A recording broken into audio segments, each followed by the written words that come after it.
সম্পৰ্ক প্ৰায় শেষ হোৱাৰ পথত। কিয়নো এতিয়া কাৰাগাৰত কান্দি কান্দি দিন অতিবাহিত কৰিবলগীয়া হৈছে চুমি বৰাই। ভাবিছিল এটা সুন্দৰ জীৱন হ'ব, ভাবিছিল ডেষ্টিনেশ্যন ৱেডিঙৰ পিছত আহি গুৱাহাটীত এটা বিলাসী জীৱন কটাব চুমিয়ে।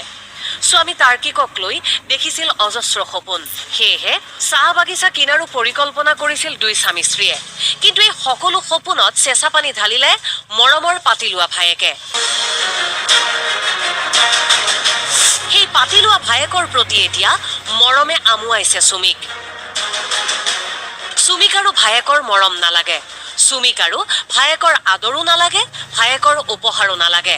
বিশালৰ বাবেই চুমিৰ জীৱন প্ৰায় শেষ হৈ গ'ল। এনে কথাই এতিয়া আৰক্ষীৰ সন্মুখতেনো বাৰম্বাৰ কৈ গৈছে চুমি বৰাই। জীৱনক লৈ বাৰে বাৰে পস্তাবলৈ বিচাৰিছে চুমিয়ে।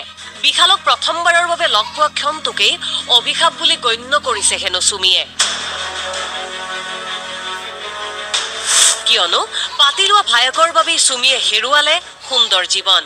আৰু এতিয়া চুমি বিশালৰ সম্পৰ্কৰ মাজত ফাট মেলিছে। সেই সম্পৰ্কত ফাট মেলাৰ খবৰ নিশ্চিতভাৱে বিভিন্ন সংবাদ মাধ্যমত প্ৰকাশ পাইছে। স্পষ্ট হৈ পৰিছিল বিভিন্ন ভিজুৱেলছত। যেতিয়া ডিব্ৰুগড়ৰ পৰা গুৱাহাটীৰ কেন্দ্ৰীয় কাৰাগাৰলৈ চুমি বিশাল আৰু তাৰ্কিকক অনা হৈছিল, তেতিয়াই দেখিবলৈ পোৱা গৈছিল পৃথকে পৃথকে বহি আহিছিল তিনিও। যেন তিনিও কাকো চিনি নাপায়। চুমি আৰু তাৰ্কিকৰ কৰবাত অলপ হলেও অনুতাপ আছে। বিশালৰ বাবে চুমি আৰু তাৰ্কিকৰ সুন্দৰ বৈবাহিক জীৱনো শেষ হৈ গ'ল।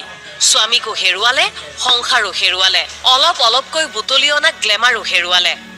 এতিয়া কাৰাগাৰৰ পৰা ওলাই আহি চুমিৰ কি হ'ব, তাকে লৈ চুমিৰ খুব আফচোচ।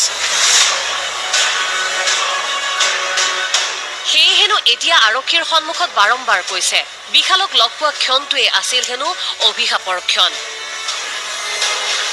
সেয়ে অভিশপ্ত হৈ পৰিল চুমিৰ জীৱন।